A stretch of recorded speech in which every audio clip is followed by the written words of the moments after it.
नमस्कार मंडळी, कोकणातील डे 3 व्हिडिओमध्ये तुमचं सगळ्यांचं स्वागत आहे. आता इतकं सुंदर इकडे सूर्यास्त झाला आहे.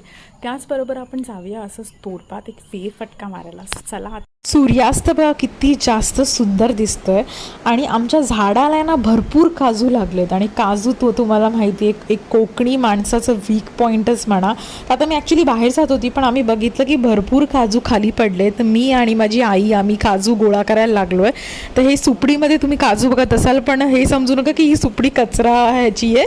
ही आम्ही स्पेशली काजू गोळा करायला सुपडीत काढून ठेवली. आणि अननस बघा किती लागलेत.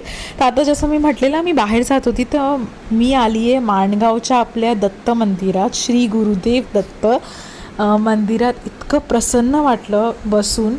तुम्हालाही देवाचं दर्शन व्हावं म्हणून मी छोटीशी क्लिप रेकॉर्ड केलेली. श्री गुरुदेव दत्त म्हणून हा व्लॉग पहा. त्याचबरोबर सुंदर आरतीही मिळाली. खरंच मन खूप जास्त